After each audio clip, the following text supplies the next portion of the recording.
working on for like 8 years. And I was able to put it together and do it in this fight.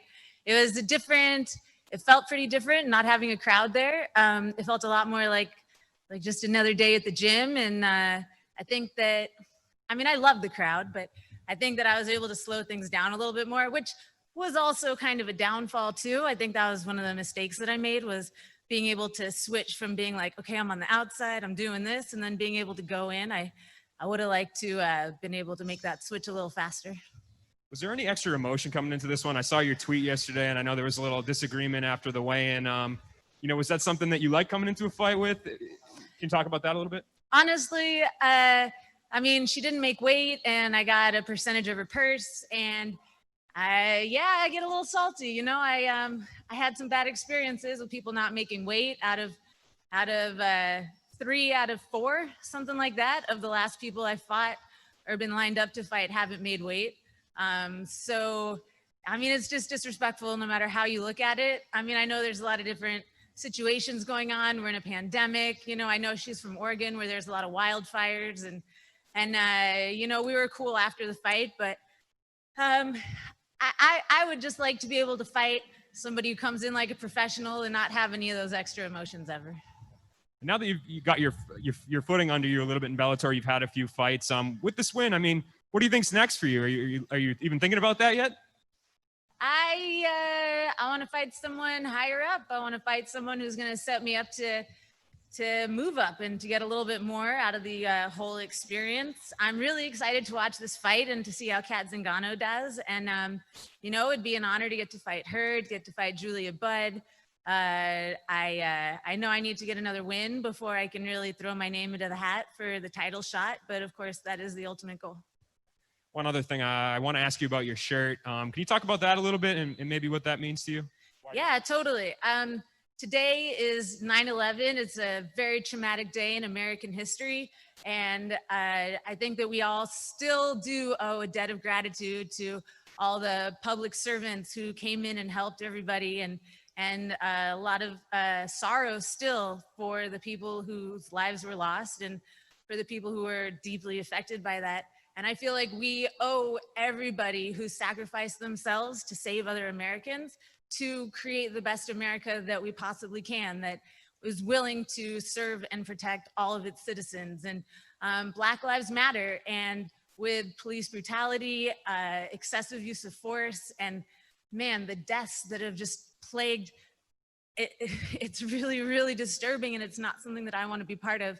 And it's something that we all need to recognize, the systemic racism within the institutions in America, and that we need to stand up and change. And Breonna Taylor was an innocent woman who was killed, and it's great that there's Breonna's Law now to prevent these no-knock raids, but that's not enough. The people who killed her need to be held accountable, because until her killers are held accountable, then other people are going to think that they can get away with it without being held accountable. In fact, people are still doing it. There are still multiple lives have been lost to police brutality, excessive use of force, Black Americans who deserve a lot better than that. Congrats on the win. Just talk a little bit about what this fight week has been like with the pandemic and all the quarantining and testing. Just what has this whole experience been like for you? It has been different. Very different. Today I cleaned my hotel room. Never done that before. This is like the most time that I've spent inside of the hotel room. I am really appreciative of everybody from Bellator for putting it together and making it happen so that we can do this fight, because as difficult as the change was for me, I know that it's taking way more effort from all of them to make this happen. The COVID tests, the multiple COVID tests, the temperature checks, the separate changing rooms and workout rooms, the free Pedialyte, that was kind of cool. I love Pedialyte.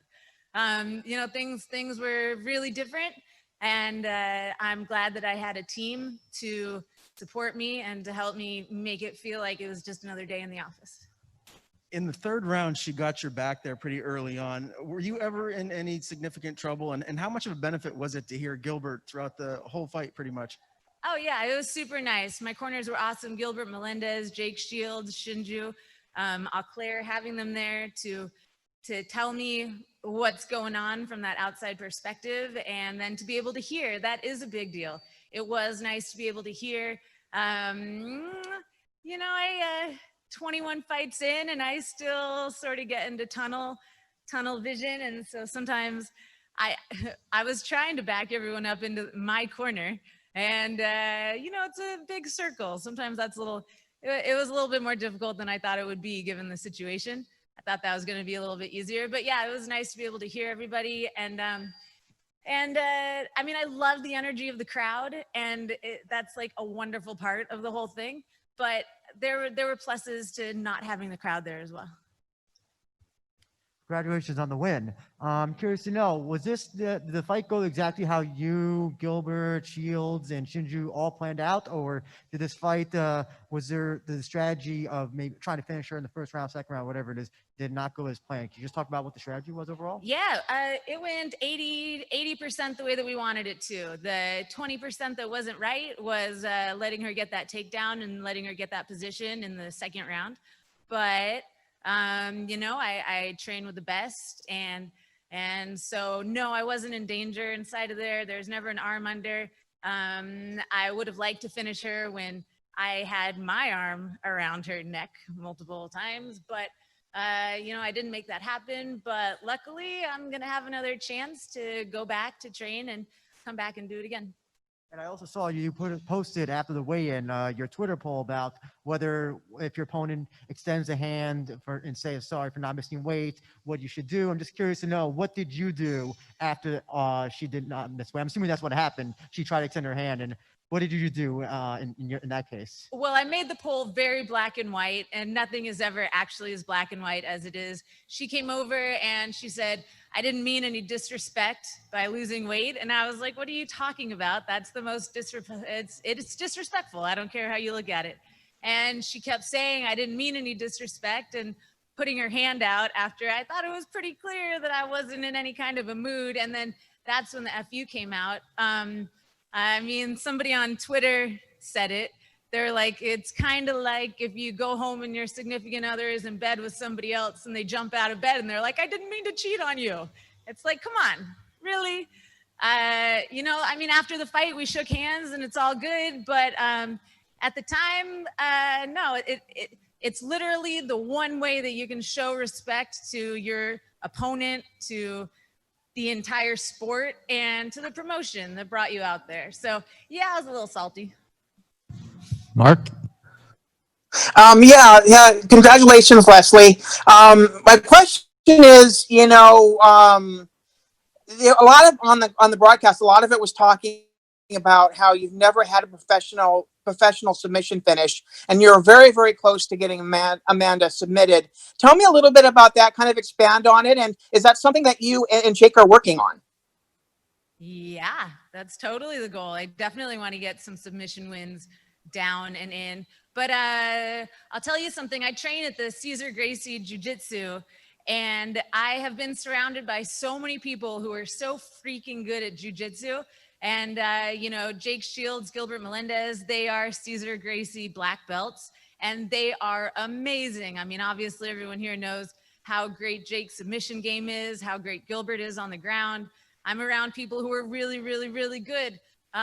Early on in my career, being surrounded by so many who are so good, I mean, 8 years ago, for me to get submissions in practice, it like wasn't even possible because everybody was just leaps and bounds above me. And so it really got ingrained in me to do the position over the submission.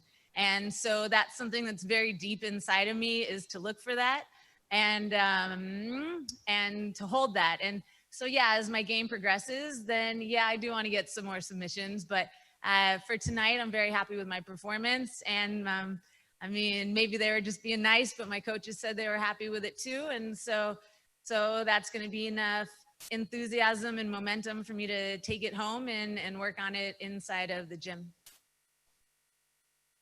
And also, just one last question: what's it like for you to have a very supportive, promotion like Bellator, to be able to get some of your words out in terms of some of some of the things that you're promoting, like the Breonna Taylor situation? I mean, what does that mean to you to have a promotion that's willing to let you speak your voice, as it were? Oh yeah, that was a huge part of the positives of being able to come here and fight for Bellator, fight for myself, fight inside of Bellator, is that I do have that opportunity to express myself that isn't available in other promotions. And that's a big deal. I feel like as martial artists, we are artists, and that it's important that we have that opportunity to express ourselves. And without that opportunity to express ourselves, there's a part of us that doesn't have the chance to grow. And so it is I feel very lucky to have the opportunity to grow and express myself, and to get to be part of not just the MMA community when I come out here and do this, but to be part of a greater community and represent my beliefs, and hopefully, spread those beliefs to other people as well. All right, we'll take one or two more. Jay?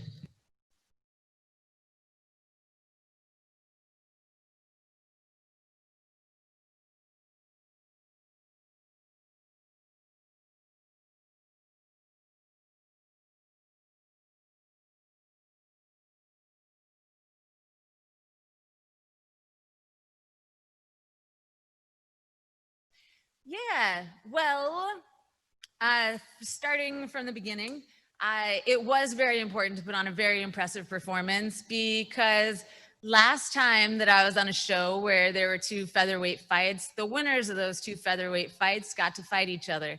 And so I think that would be beautiful, as the winner of the first featherweight fight, if I get to fight the winner of this next featherweight fight. And honestly, I hope that it's Kat Zingano. I started fighting when I was in Colorado, and she was in Denver. I was in Colorado Springs. And after I had 3 amateur fights, I was looking around for who the next person's going to be. And it was, at that time, she was Kat Albert. And so I totally had my eye on her. And I feel like it'd be a pretty cool thing of a big circle coming around when I get to. Yeah, I'm going to speak it into existence. I think it's going to be cool when I get to fight her. And hopefully that's going to happen before this year is over. I know that for the promotion for Bellator, it's a big deal to know that the fighters are going to come in ready. And we've both shown our professionalism by coming in at weight and ready to fight. And so hopefully that is what's going to happen. And I forgot what the other question was.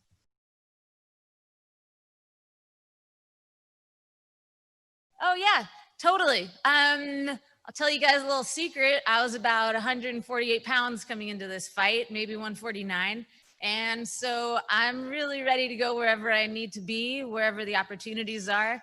I'm really excited to be at featherweight, though, because I don't know if you know, but I got to fight Cyborg one time, and she is the champion at this weight class. And so that, that is something that I'm working on building myself back up again, is to earn another opportunity to go inside the cage with her. And that's not going to happen at flyweight.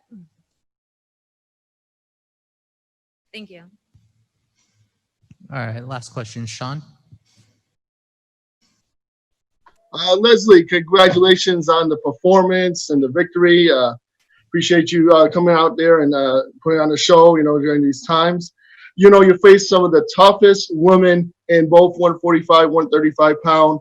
And Arlene Blanco and Cyborg were just announced for next month, CBS Sports. How do you feel about that matchup, knowing that you fought them personally? I'm excited to watch it. It's always nice to watch a fight between two people that I've already fought before. Whenever you fight somebody, you kind of like to think that you're laying out a little bit of a blueprint for someone else as to what to do or not do. And so it'll be exciting to see how they react to each other. And of course, I'm going to want to be watching to see what they expose on the other person, because I would love to get to fight both of them again. Good luck. Thank you. Thank you. All right, thank you, Leslie. Congratulations.